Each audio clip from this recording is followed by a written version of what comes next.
Hello everyone, welcome to our anonymous institute. And जैसे कि पिछली क्लास में हमने बात करी थी स्पेसिफिक न्यूट्रिएंट के फंक्शन के बारे में, ठीक उसी तरह आज हम बात करेंगे स्पेसिफिक न्यूट्रिएंट। और वो चल रहा था अपन प्राइमरी न्यूट्रिएंट, जिसके अंदर हमने नाइट्रोजन के फंक्शन, उसकी कंसंट्रेशन हाई होने की कंडीशन में और उसकी डेफिशिएंसी के कारण कौन कौन से सिम्टम जो है प्लांट के अंदर शो होते हैं, उसके बारे में हमने डिस्कस कर लिया है। तो आज हम बात करेंगे किसके बारे में? आज हम बात करेंगे उसी प्राइमरी न्यूट्रिएंट के बचे दो एसेंशियल न्यूट्रिएंट फास्फोरस और पोटास के बारे में। प्लांट के अंदर होने वाले उसके फंक्शन और उसके डेफिशिएंसी के कारण क्या इफेक्ट पड़ते हैं, उसके बारे में आज जानेंगे। ठीक है, तो जो आज का हमारा जो न्यूट्रिएंट है वो कौन सा है? वो है हमारा फास्फोरस। क्या है? फास्फोरस। ठीक है, अब फास्फोरस जैसे कि हम जानते हैं ये कैसा न्यूट्रिएंट है? प्राइमरी न्यूट्रिएंट है। ठीक है, अब प्राइमरी न्यूट्रिएंट है, अब ये किस रूप में प्लांट जो है वो अब्जॉर्ब करता है? ये भी दो रूप के रूप में, दो स्टेट में प्लांट द्वारा अब्जॉर्ब किया जाता है। कौन कौन से? जिससे बोलते हैं H2PO4 और HPO4। ठीक है, H2PO4 या HPO4, जिसमें से जो H2PO4 होता है ना, उससे क्या बोलते हैं? उससे बोलते हैं ट्राई फॉस्फेट के रूप में जाना जाता है। जो HPO4 होता है उसे बोलते हैं डाई फॉस्फेट के रूप में जाना जाता है। ठीक है, अब बात कर लेते हैं कि ये क्या है?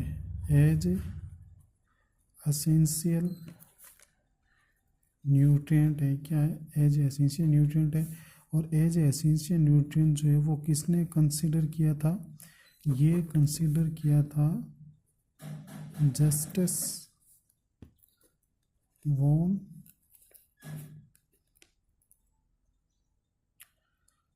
लीबिंग ने किया था। किसने किया था? देख लेते हैं। फास्फोरस क्या एक प्राइमरी न्यूट्रिएंट है, और फास्फोरस को जो है वो एसेंशियल न्यूट्रिएंट ने किसने कंसीडर किया था?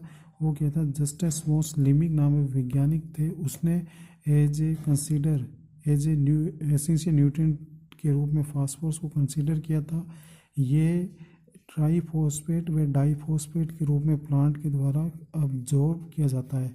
और सबसे ज़्यादा अब्जॉर्ब जो है वो इस कंडीशन के अंदर प्लांट के द्वारा जो है बाई प्लांट अब्जॉर्ब किया जाता है। ठीक है, अब जो है एसेंशियल न्यूट्रिएंट के रूप में किसने कंसीडर किया था? जस्टिस फॉर लिविंग ने।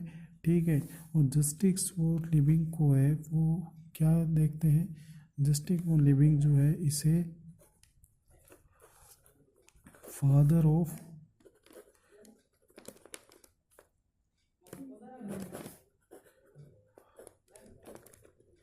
Fertiliser chemistry. ठीक है, फर्टिलाइजर केमिस्ट्री, जस्टिस वॉस लिविंग को है वो फर्टिलाइजर केमिस्ट्री के पितामह भी कहा जाता है। ठीक है, और इसके रिलेटेड एक काम इसने और भी किया था, वो था law of minimum. Law of minimum किसके द्वारा दिया गया था? जस्टिस वॉस लिविंग के द्वारा। फादर ऑफ फर्टिलाइजर केमिस्ट्री कौन है? वो है जस्टिस वॉन लिविंग है। ठीक है, और वैसे बात कर लेते हैं कि फास्फोरस को, किसको? फास्फोरस को जो है वो सबसे पहले किसने देखा था? वो देखा था Hanning Brunt. Hanning BRANDT Brunt. Hanning Brunt ने फास्फोरस को सबसे पहले डिस्कवर किया था। और फास्फोरस को एज ए एसेंशियल न्यूट्रिएंट के किसने देखा था? वो जस्टिस वॉस लिविंग ने देखा था। ठीक है, ये आगे नहीं बात समझ में? ठीक है, अब फास्फोरस का सबसे मेन सोर्स कौन सा है? मेन सोर्स की बात करें तो वो है एपेटाइट। कौन है? एपेटाइट को क्या माना जाता है, फास्फोरस का एक अच्छा स्रोत माना जाता है, ठीक है, स्रोत कंसीडर किया जाता है, ठीक है। अब फास्फोरस का, किसका, फास्फोरस का इंडिकेटर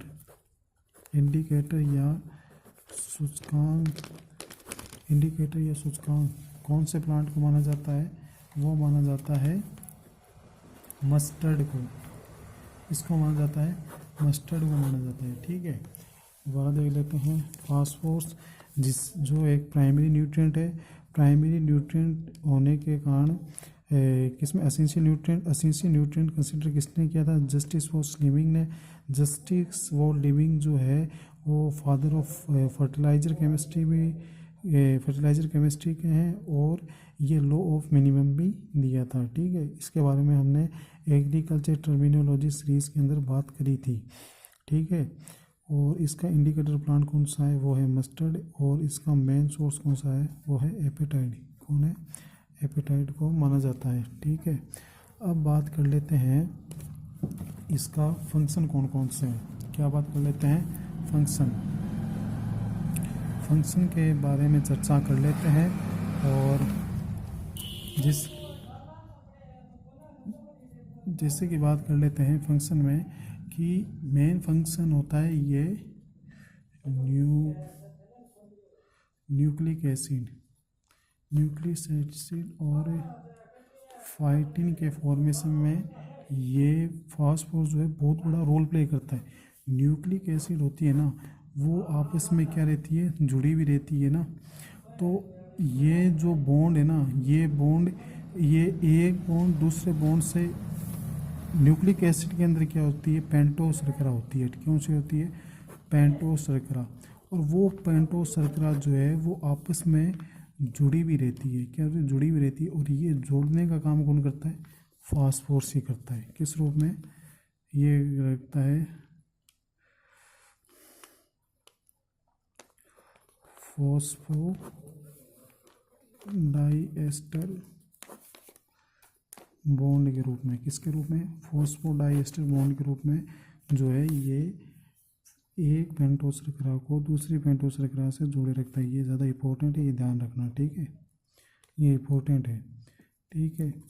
अब बात कर लेते हैं कि जो फास्फोरस है वो क्या करता है, एनर्जी को स्टोरेज करने का काम करता है एंड ट्रांसफ़र करने का काम करता है। क्या करता है, फास्फोरस जो है वो एनर्जी को स्टोरेज में ट्रांसफ़र करने का काम करता है। और एनर्जी को स्टोरेज जो है किस रूप में करता है, पता है आपको, ये करता है एटीपी एंड एडीपी के रूप में, एडिनोसिन ट्राइफॉस्फेट एडिनोसिन डाइफॉस्फेट के रूप में जो है वो एनर्जी को स्टोरेज करता है, ठीक है। क्या करता है, एनर्जी को स्टोरेज करता है, जिसके कारण जो है इसे बोलते हैं एनर्जी करेंसी बोलते हैं, या बोलते हैं ऊर्जा की मुद्रा भी बोलते हैं, ठीक है। अब ये ऊर्जा की मुद्रा जो है ये यूज करी जाती है, किस में करी जाती है, सेल डिवीज़न में, किसमें, सेल डिवीज़न में, ठीक है, सेल डिवीज़न में यूज करी जाती है। सेल डिवीज़न के कारण क्या होता है, सेल फॉर्मेशन का काम करती है, ठीक है। सेल का साइज बढ़ाने का काम कौन से न्यूट्रिएंट की हेल्प से किया जाता है, नाइट्रोजन के कारण, ठीक है। और सेल का डिवीज़न के द्वारा न्यू सेल फॉर्मेशन में कौन सी न्यूट्रिएंट हेल्प करता है, वो करता है फास्फोरस करता है। कौन करता है, फास्फोरस करता है, ठीक है। सेल का फॉर्मेशन होगी, सेल्स फॉर्मेशन होगी, और ये सेल जो है टिश्यू का फॉर्मेशन करेंगे, और ये सेल जो है किस किस में हेल्प करेंगे, जैसे कि फ्लोरिंग में हेल्प करेंगे, ठीक है। फ्लोरिंग में एनर्जी लगती है ना, वो इसमें हेल्प करेंगे, ठीक है। मैच्योरिटी कराने में, किसके मैच्योरिटी में, ग्रेन के मैच्योरिटी में हेल्प करते हैं। ये बहुत ही इंपॉर्टेंट है, ये ध्यान रखना। फास्फोरस जो है वो ग्रेन के मैच्योरिटी में हेल्प करता है। और तीसरा फ्लोरिंग में हो गया, ग्रेन मैच्योरिटी में हो गया,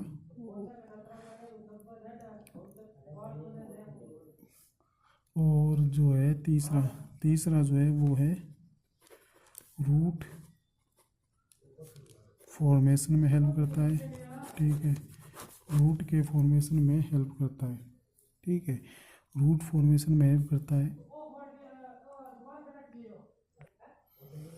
रूट के फॉर्मेशन में हेल्प करेगा। ठीक है, रूट का फॉर्मेशन में हेल्प करेगा तो रूट की फॉर्मेशन अधिक होगा, रूट का फॉर्मेशन अधिक होगा तो वो वाटर को, न्यूट्रिएंट को, अदर न्यूट्रिएंट को अच्छी तरह से ग्रहण कर पाएगा, जिसके कारण क्या होगा, डी आर ड्रोट रेजिस्टेंस में क्या होगी, इंक्रीज होगी, यानी कि सूखा प्रतिरोधी सूखा प्रतिरोधन में क्या होगा, वृद्धि होगी, सूखा प्रतिरोधन में क्या होगा, वृद्धि होगी। ठीक है, तो रूट फॉर्मेशन से क्या होगा, वाटर को अच्छी तरह से अधिक गहराई में जाएगी रूट, और जिसके चलते वाटर को आसानी से ये क्या कर पाएगा, कैप्चर कर पाएगा, जिसके कारण क्या होगा कि ड्रोट रेजिस्टेंस जो है वो पादप के अंदर बढ़ेगी, ड्रोट रेजिस्टेंस जो है वो पादप के अंदर बढ़ेगी। ठीक है, और इन सब के कारण जो है, इन सब फंक्शन के कारण जो है फास्फोरस को क्या कहा जाता है, फास्फोरस को कहा जाता है की ऑफ लाइफ, की ऑफ लाइफ के रूप में जाना जाता है। ये इम्पोर्टेंट बात है, ये ध्यान रखना। ठीक है, दोबारा बता देता हूँ कि जो फास्फोरस है वो न्यूक्लिक एसिड व फाइटिन के फॉर्मेशन में हेल्प करता है। न्यूक्लिक एसिड में कैसे करता है, जैसे कि जो न्यूक्लिक एसिड जो है उसके अंदर पेंटोस श्रृंखलाएँ होती है, लंबी लंबी श्रृंखलाएँ पाई जाती है पेंटोस श्रृंखला की, और वो एक पेंटोस श्रृंखला को दूसरी पेंटोस श्रृंखला से जोड़ने का काम जो है वो कौन करता है, फास्फोरस करता है, और किस रूप में, फास्फोडाइएस्टर बॉन्ड के रूप में जो है वो उसे जोड़ने का काम करता है। ठीक है, और जो है ये फास्फोरस जो है एनर्जी स्टोरेज के रूप में और ट्रांसफ़र के रूप में काम करता है। एनर्जी स्टोर जो है वो एटीपी और एडीपी के रूप में रहती है। एटीपी बोले तो एडिनोसिन ट्राइफॉस्फेट, और एडिनोसिन डाइफॉस्फेट के रूप में रहती है, जिसके कारण जो है फास्फोरस को जो है वो एनर्जी करेंसी के रूप में कंसीडर करते हैं। और ये एनर्जी करेंसी जो है वो किस में यूज करी जाती है, ये सेल डिवीजन, कोशिका विभाजन में यूज होती है। कोशिका विभाजन से क्या होगा, सेल का फॉर्मेशन होंगे, अधिक से अधिक सेल का निर्माण होगा, और सेल के फॉर्मेशन से कारण क्या होगा, फ्लोरिंग बढ़ेगी, ग्रेन के अंदर मेच्योरिटी आएगी, और क्या आएगा, रूट के अंदर रूट फॉर्मेशन होगी। रूट फॉर्मेशन से क्या होगा, जो सोइल के अंदर रूट का फॉर्मेशन जो है अच्छी तरह से होगी, अधिक गहराई तक रूट जाएगी, जिसके चलते क्या होगी कि जो सोइल के अंदर जो वाटर कंटेंट है ना, उस वाटर को अच्छी तरह से क्या कर पाएगा, अब्जॉर्ब कर पाएगा। उस अब्जॉर्ब के कारण क्या होगा, ड्रोट रेजिस्टेंस जो है वो विकसित होगी, प्लांट के अंदर जो है वो सूखा प्रतिरोधकता में क्या होगी, इंक्रीज होगी। ठीक है, इन सब को देखते हुए, इन सब वर्क को देखते हुए क्या कहा गया है कि फास्फोरस जो है, क्या फास्फोरस जो है वो की ऑफ लाइफ के रूप में कंसीडर किया गया है। ठीक, इसके रूप में की ऑफ लाइफ के रूप में जो है वो कंसीडर किया गया है। इसके साथ साथ देखते हैं कि फास्फोरस जो है वो स्टार्च को शुगर में चेंज करने में हेल्प करता है। फास्फोरस जो है ना, फास्फोरस जो है ये स्टार्च को शुगर में चेंज करने में हेल्प करता है। ठीक है, इसके साथ साथ ये है जो है नाइट्रोजन की हाइपर या अधिक नाइट्रोजन के कारण होने वाले जो इफ़ेक्ट है ना, इफ़ेक्ट्स को डिक्रीज करता है, यानी कि कम करने का काम करता है। कौन कौन से हैं, जैसे कि एक तो हो गया रोजिंग, हो गया फसलों का गिरना। जब प्लांट की ग्रोथ हाई हो जाती है, प्लांट की ग्रोथ हाई जो है किसके द्वारा होती है, वो नाइट्रोजन के द्वारा होती है ना। हमने बात करी थी पिछली क्लास में कि नाइट्रोजन अधिक यूज़ कर लिया जाए तो उसके अंदर क्या होगा, प्लांट की ग्रोथ जो है वो अधिक हो जाती है। प्लांट की ग्रोथ अधिक हो जाती है किस किस के अंदर, जैसे कि हमने एग्जांपल की बात करी थी, शुगर केन होगी, वीट होगी, बार्ले होगी, उसके अंदर ग्रोथ हाइयर हो जाती है, जिसके चलते क्या होता है कि हवा के कारण, वर्षा के कारण जो है वो थोड़ा सा भी जो रोका पड़ेगा ना, तो जिसके चलते क्या हुई, क्रॉप जो है वो गिर जाएगी। ठीक है, क्या हो जाएगी, गिर जाएगी। और इस गिरने की प्रक्रिया को क्या बोलते हैं, लोडिंग कहते हैं। और ये लोडिंग की क्रिया को कम करने का काम फास्फोरस करता है, ठीक है। और जो इसके अंदर जो भूसा था ना, प्लांट के अंदर जो है वो प्रोडक्ट वाला सीड या उपयोगी पार्ट है, वो तो क्या हो रहा था, कम, और भूसा जो है वो ज़्यादा बन रहा था, क्योंकि प्लांट का जो स्ट्रक्चर था वो ज़्यादा बन रहा था ना। ग्रोथ ज़्यादा होगी तो प्लांट का स्ट्रक्चर ज़्यादा बनेगा, स्ट्रक्चर ज़्यादा बनेगा तो उसके अंदर प्रोडक्ट कम बनेगा, प्रोडक्ट के कम बनेगा ना। तो उसी चीज़ को काउंटर करने के लिए प्रोडक्ट को हाई करने के लिए, और भूसा या STRAW स्ट्रो को इंक्रीज करने के लिए जो है वो फास्फोरस जो है वो रिस्पॉन्सिबल होता है। और क्या होता है कि हाइयर कंसंट्रेशन में नाइट्रोजन यूज़ में कर लिए जाए तो उसके अंदर क्या होगा, पत्तियों में हरापन बना रहेगा। तो उस हरेपन को काउंटर करने के लिए, उस हरेपन को तोड़ने के लिए और मैच्योरिटी को जल्दी लाने के लिए जो है वो मैच्योरिटी को टाइमली लाने के लिए, समय के साथ लाने के लिए, प्रॉपर जिस समय वो तैयार होना चाहिए उस समय ही आनी चाहिए, उस चीज़ को लाने के लिए जो है वो फास्फोरस जो है वो रिस्पॉन्सिबल होता है, ठीक है। मेनली बात करें तो नाइट्रोजन के रिलेटेड जो भी नाइट्रोजन की अधिकता के कारण जो भी इफेक्ट पड़ते हैं उसे कम करने का काम करते हैं, जैसे कि लोडिंग हो गया, स्ट्रोक को, कंसंट्रेशन को कम करने के लिए, गुस्से को कम करने के लिए, और जो ह्यूमन बाई प्रोडक्ट होता है उपयोगी पार्ट उसको अधिक करने के लिए, और मैच्योरिटी को है वो टाइमली लाने के लिए जो है वो इसका यूज या फास्फोरस जो है इसको काउंटर करता है, क्या करता है, काउंटर करता है। अब बात कर लेते हैं फास्फोरस की डेफिशिएंसी के कारण क्या क्या इफेक्ट प्लांट के अंदर शो होते हैं या देखने को मिलते हैं, ठीक, उसके बारे में चर्चा कर लेते हैं। तो उसके अंदर चर्चा कर लेते हैं, जैसे कि हमने प्लांट सिम्टम के अंदर फास्फोरस के बारे में देखा था। इसके जो लक्षण हैं, जो सिम्टम है वो कहाँ पे दिखाई देते हैं, पुरानी पत्तियों पर दिखाई देते हैं, कहाँ दिखाई देते हैं, पुरानी पत्तियों पर दिखाई देते हैं।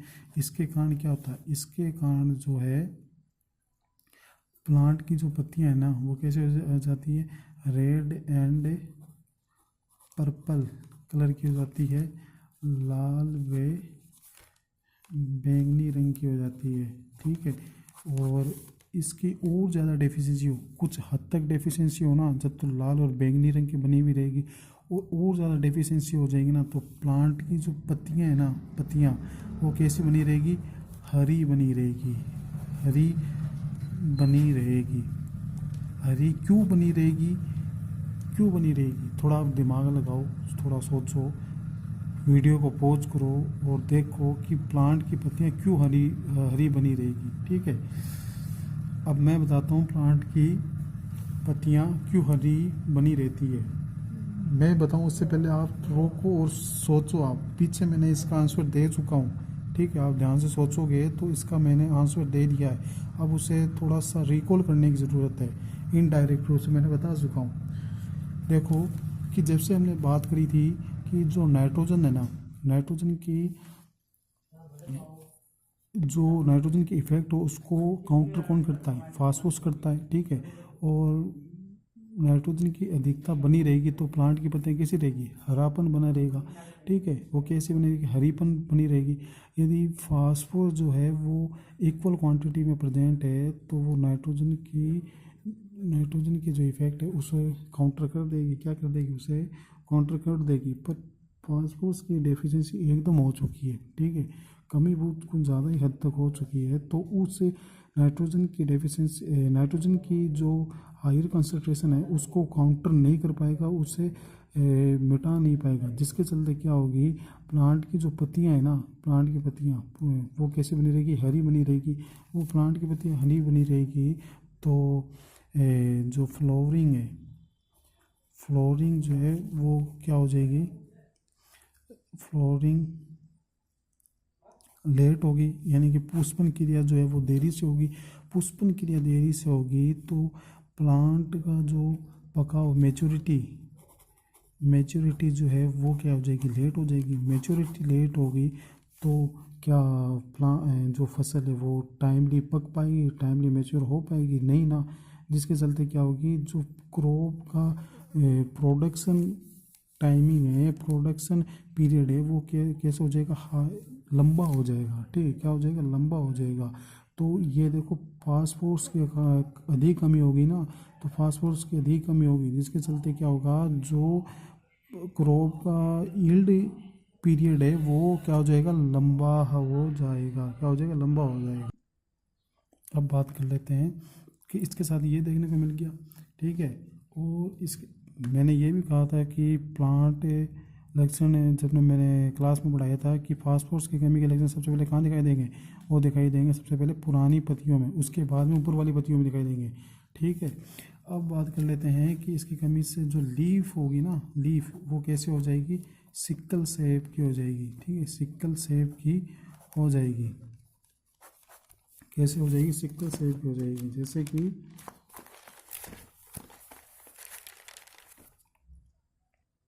जैसे कि ये मानो पत्ती है। ठीक है, जैसे कि मैं बना ही देता हूँ।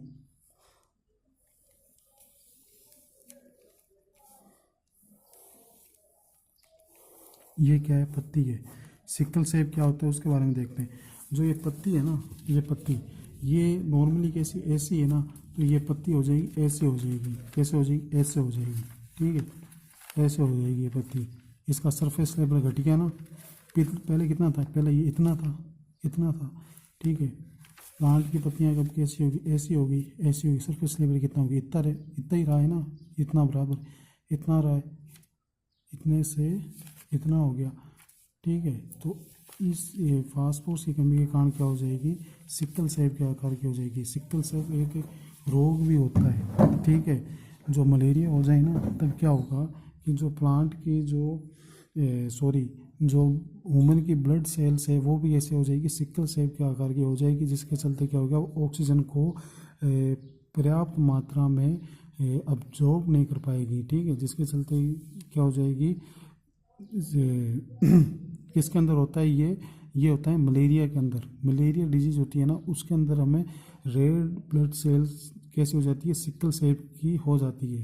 ठीक है, एक और सिक्कल सेल होने का कारण ये भी है, रेड आरबीसी का, वो एक जेनेटिकल डिजीज़ के कारण भी होता है, वो हम आगे बात करेंगे। ठीक है, हमने अब इसके फास्फोरस के बारे में देख लिया है।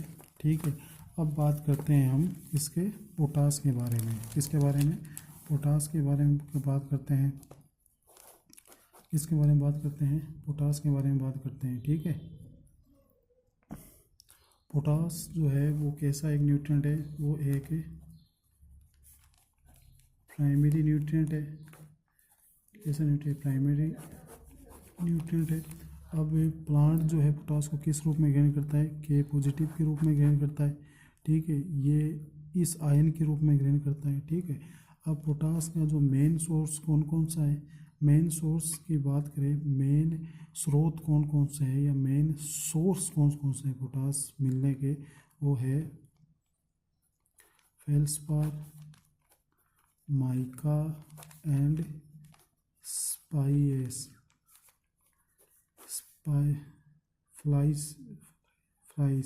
फ्लाइस। ठीक है, फेल्सपार्स, माइका, फ्लाइस, ये दोनों ध्यान रखने ज़्यादा इंपॉर्टेंट है, ये पूछ लेते हैं कभी कभार। ठीक है, फास्फोरस का मेन स्रोत कौन कौन सा है। ठीक है, और इसका मेन जो फर्टिलाइज़र कौन सा होता है, वो होता है MOP, म्यूरेट ऑफ पोटास। क्या, म्यूरेट ऑफ पोटास, जिसके अंदर पोटास जो है वो 60% के अराउंड मिलता है। कितना, 60% के अराउंड मिलता है। ठीक है, अब पोटास का जो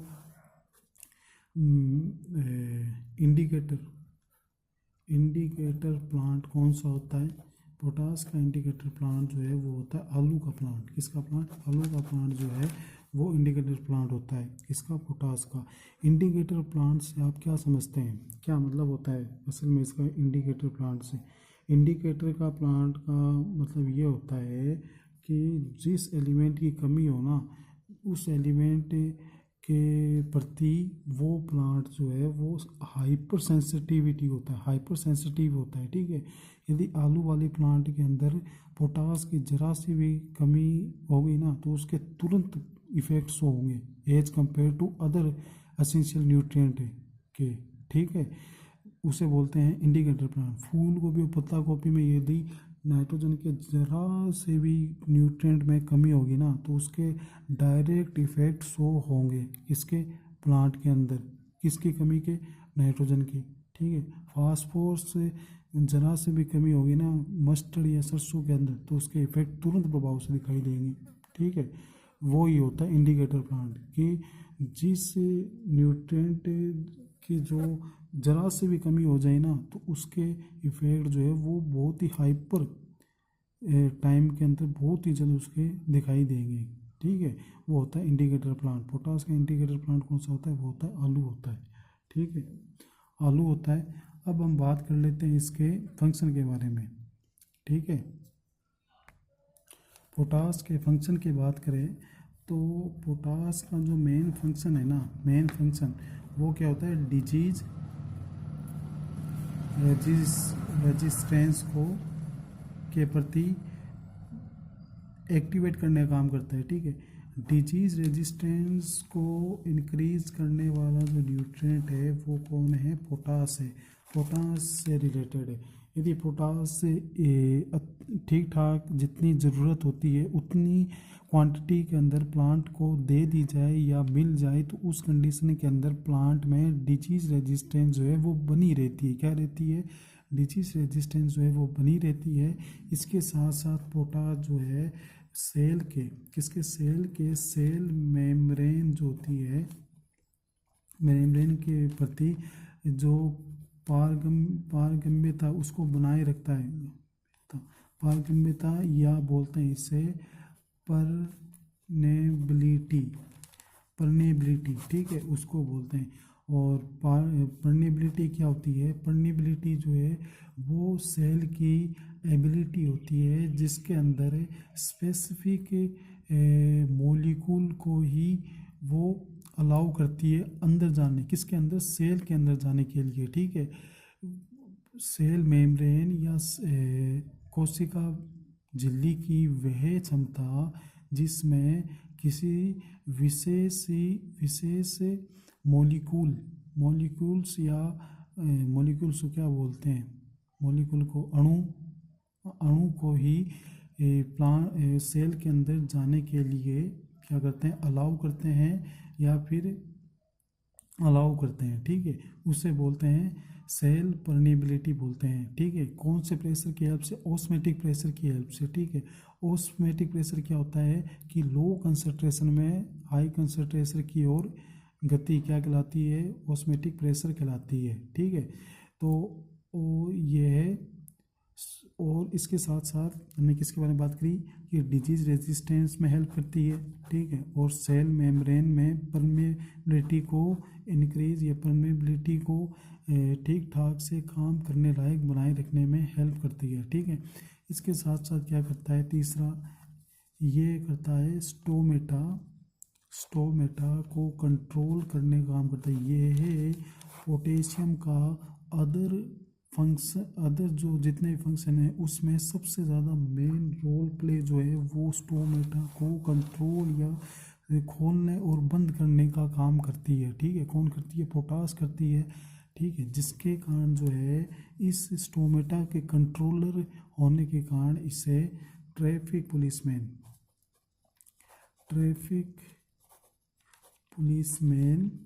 कहा जाता है। क्या कहते हैं? ट्रैफिक पुलिसमैन कहा जाता है। अब स्टोमेटा कंट्रोल की मैकेनिज्म क्या है उसके बारे में हम देखते हैं कि स्टोमेटा कंट्रोल पोटेशियम के द्वारा किस प्रकार होता है उसके बारे में हम थोड़ा बहुत देख लेते हैं। ठीक है। जैसे कि ये मान लो ये है सन। क्या है? ये सन। और ये है प्लांट के अंदर जो होती है स्टोमेटा के आर पार जो है वो है गार्ड सेल। कौन सी? Guard cell. ठीक है। और ये है पोटेशियम। ठीक है। पोटेशियम कोशिका के बाहर की साइड। ठीक है। तो जब सन की लाइट जो है वो प्लांट के ऊपर गिरती है या पड़ती है उस दौरान क्या होता है?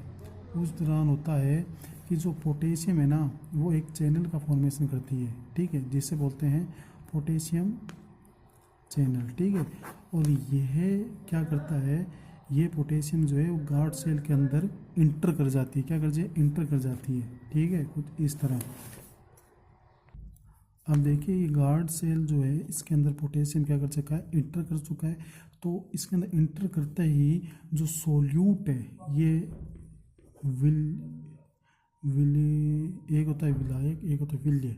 ये विल्य की, ये सोल्यूट के विल्य की कॉन्सेंट्रेशन जो है वो हाइयर हो जाती है, ठीक है, हाइयर हो जाती है, जिसके कारण जो है ये हो जाता है सोल्यूट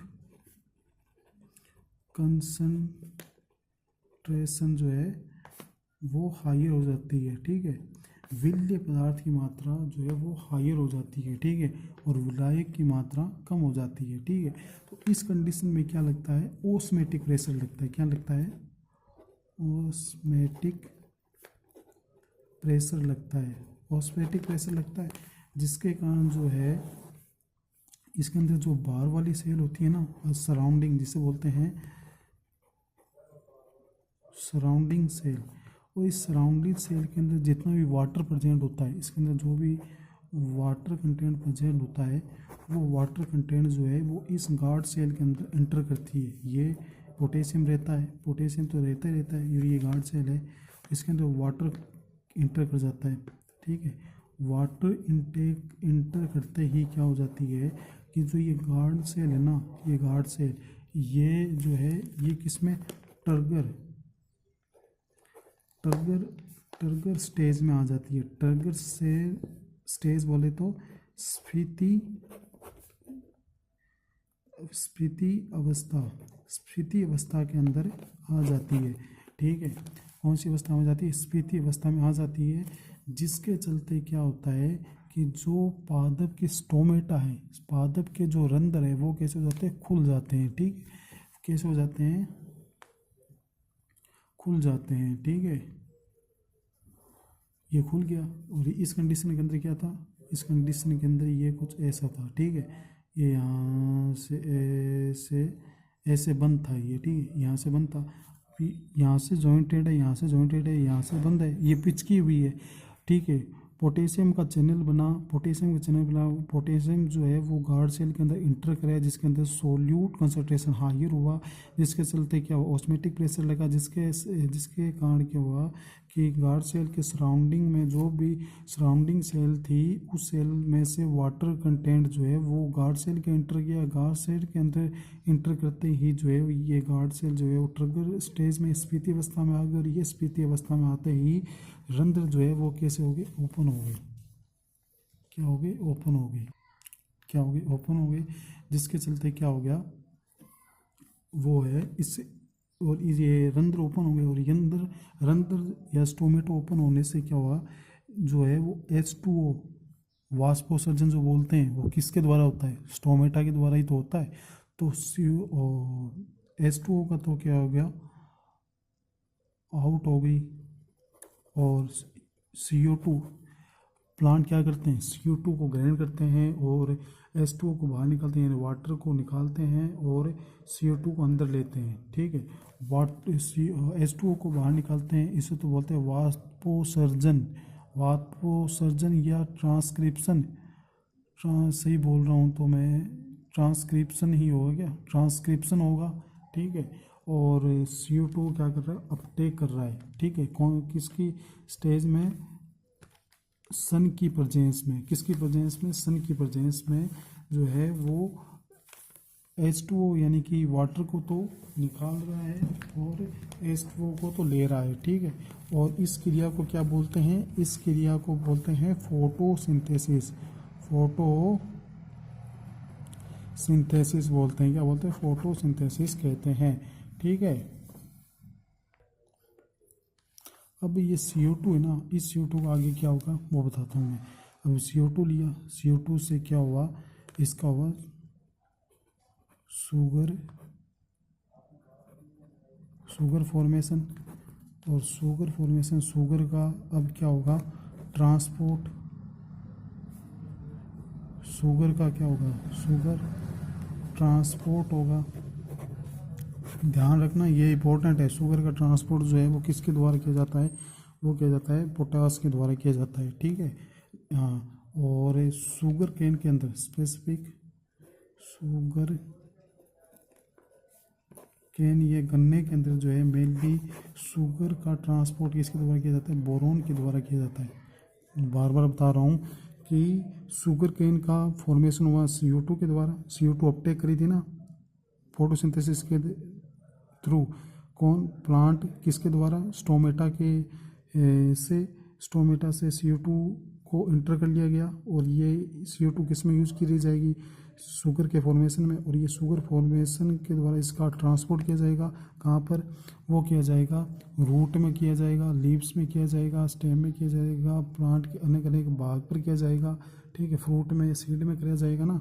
तो इसका ट्रांसपोर्टेशन जो है वो किसके द्वारा होगा, पोटास के द्वारा ही होगा शुगर का ट्रांसपोर्टेशन। और शुगर केन के अंदर जो है वो ट्रांसपोर्टेशन किसके द्वारा किया जाएगा, बोरोन के द्वारा किया जाएगा। किसके, मेनली बोरोन के द्वारा किया जाएगा, पोटास के द्वारा भी किया जाएगा पर मेनली बोरोन के द्वारा किया जाएगा। और अदर प्लांट के अंदर जो है शुगर का ट्रांसपोर्ट जो है वो पोटास के द्वारा ही किया जाएगा, ठीक है।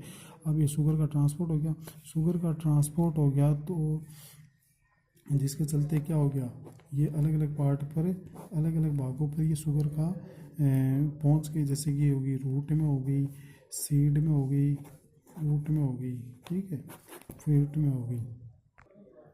और ये शुगर जो है पहुंचने के बाद में क्या होगी, वो एंजाइमेटिक रिएक्शन में हेल्प करेगी, ठीक। एंजाइमेटिक रिएक्शन होगी, इसका एंजाइमेटिक रिएक्शन यानी कि मेटाबॉलिक एक्टिविटी होगी, मेटाबॉलिक एक्टिविटी होगी। मेटाबॉलिक एक्टिविटी से क्या होगा, प्लांट के ग्रोथ होगा, क्या होगा, ग्रोथ होगा, ठीक है, प्लांट का ग्रोथ होगा। दोबारा बता देते हैं कि पोटास किस किस में हेल्प करता है। पोटास जो है वो डिजीज रेजिस्टेंस में हेल्प करता है। पोटास जो है वो स्टोमेटा को खोलने बंद करने का कार्य करता है, जिसके कारण इसे बोलते हैं ट्रैफिक पुलिसमैन कहा जाता है। शुगर का ट्रांसपोर्ट जो है वो पोटास के द्वारा किया जाता है। और एस्पेक्ट शुगर केन के अंदर जो है वो बोरोन के द्वारा ट्रांसपोर्ट किया जाता है। कहाँ पर किया जाता है, रूट में, सीड में, फ्रूट में किया जाता है, ठीक है। और एंजाइमेटिक क्रिया होती है, एंजाइमेटिक क्रिया होने से मेटाबॉलिक एक्टिविटी, एपोप्टोसिस क्रिया होती है। एपोप्टोसिस क्रिया से क्या होगा, वो आगे विखंडित होगा, वो प्लांट के अंदर मेटाबॉलिक एक्टिविटी के द्वारा जो भी प्रोडक्ट बनेगा ना वो प्लांट के अंदर हेल्पफुल होगा, जिससे प्लांट जो है वो ग्रोथ करेगा, उसमें डिजीज रेजिस्टेंस या रोग प्रतिरोधकता में इंक्रीज होगी, ठीक है। और पोटास जो है लगभग 60 के लगभग एंजाइमेटिक क्रियाओं में किसके रूप में, को फैक्टर के रूप में काम करता है। किसके रूप में काम करता है, को फैक्टर के रूप में काम करता है। लगभग 60 एंजाइम में को फैक्टर के रूप में काम करता है। कौन करता है, पोटास करता है, ठीक है। और बात करें तो पोटास जो है वो है पोटास, उसे क्या बोलते हैं, उसे बोलते हैं लग्जरी एलिमेंट्स भी बोलते हैं। क्या बोलते हैं, लग्जरी एलिमेंट्स भी बोलते हैं। क्यों कहते हैं, देखो कि जब प्लांट को न्यूट्रिएंट दिए जाते हैं ना तो वो कुछ हद तक ही जितनी ज़रूरत होती है उतनी ही अपटेक कर लेते हैं, यानी ग्रहण कर लेते हैं, ठीक है। और बाकी बचे हुए जो न्यूट्रिएंट होते हैं वो न्यूट्रिएंट जो अब जितना अपटेक कर सके, ज़रूरत थी उतना तो अपटेक कर लिया और बाकी वो अपटेक नहीं करेगा, वो छोड़ देता है, ठीक है। पर एक पोटास ऐसा एक एलिमेंट है जो प्लांट जो है वो एक हद तक जितनी ज़रूरत होती है उतना तो अपटेक कर ही लेता है, इसके अलावा कुछ एक्स्ट्रा में अपटेक कर लेता है, कुछ एक्स्ट्रा में ले लेता है, ठीक है। जैसे कि हमें 2 रोटी की भूख है तो 2 रोटी हमने खाई ली तो तीसरी रोटी जो है वो एक एक्स्ट्रा हमने रख लेते हैं, एक एक्स्ट्रा रोटी जो है वो अपन रख लेते हैं, ठीक है। ठीक उसी तरह जितनी ज़रूरत होती है प्लांट को पोटास की उतनी तो वो अपटेक कर लेता है, उसके साथ साथ वो कुछ एक्स्ट्रा में और उसे अब्जॉर्ब कर लेता है, रख लेता है, जिसके कारण जो है इस पोटास को लग्जरी एलिमेंट भी कहा जाता है। क्या कहा जाता है, लग्जरी एलिमेंट भी कहा जाता है, ठीक है। अब देख लेते हैं कि पोटास की डेफिशिएंसी के कारण क्या क्या होता है। जैसे कि हमने बात करी थी पोटास की डेफिशिएंसी होगी तो ट्रांसक्रिप्शन या वाष्पोत्सर्जन में क्या देखने को मिलेगी, रेट में गिरावट देखने को मिलेगी। क्या होगी, वाष्पोत्सर्जन क्रिया में गिरावट देखने को मिलेगी, ठीक है।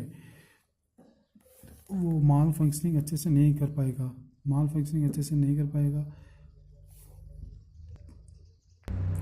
और क्या होगा कि पोटास की कमी होगी तो उसके अंदर अदृश्य भूख देखने को मिलती है। क्या मिलती है? अदृश्य भूख देखने को मिलती है, जिसे बोलते हैं हिडन हंगर बोलते हैं, वो देखने को मिलती है। ठीक है, हिडन हंगर क्या होता है कि बिना ही लक्षण प्रकट किए पौधा जो है वो मर जाता है, उसे क्या बोलते हैं? हिडन हंगर बोलते हैं। ठीक है, और पोटास जो है पौधे में कीट प्रतिरोधकता के प्रति प्रतिकूल दिशाओं में प्रतिरोधकता क्षमता उत्पन्न करता है। और इसकी कमी के कारण क्या होगा कि प्रतिरोधक क्षमता जो है उसमें गिरावट देखने को मिलेगी। ठीक है, इसके साथ साथ इसका जो एक और मेन वर्क है कि ये जो प्लांट के अंदर जो स्ट्रेस होता है ना, स्ट्रेस अवॉइड करने का काम करता है। और स्ट्रेस अवॉइड जैसे कि स्ट्रेस को लाने वाला कौन सा हार्मोन है? वो है एबीए हार्मोन को इस हार्मोन को काउंटर करने का काम कौन करता है? वो करता है पोटास करता है, स्ट्रेस को अवॉइड करके। ठीक है, और आपको मैंने ये भी बता दिया कि यह कम से कम को फैक्टर के रूप में काम करता है। किसमें? को फैक्टर के रूप में एंजाइम में लगभग 60 एंजाइम में को फैक्टर के रूप में एज ए वर्क करता है। ठीक है, तो आज हमने बात करी थी पोटास और फास्फोरस के, उसके वर्क और उसके डेफिशिएंसी के कमी के लक्षण के, और इसका मेन स्रोत कौन सा है, प्राइमरी न्यूट्रिएंट क्यों कहते हैं, क्या क्या इफ़ेक्ट पड़ते हैं, और मैं इसे ज़्यादा से ज़्यादा इंटरलिंक करके बताने की कोशिश किया हूँ। ठीक है, और मैं इसके नोट्स जो है वो अपने एनोनिमा इंस्टीट्यूट के टेलीग्राम चैनल पर अपलोड कर दूंगा। और इसके साथ साथ जो भी मतलब कि क्विज होगी वो भी मैं डालने की कोशिश करूँगा। ठीक है, इसी के साथ आज की क्लास हम एंड करते हैं। चलो, okay, thank you very much.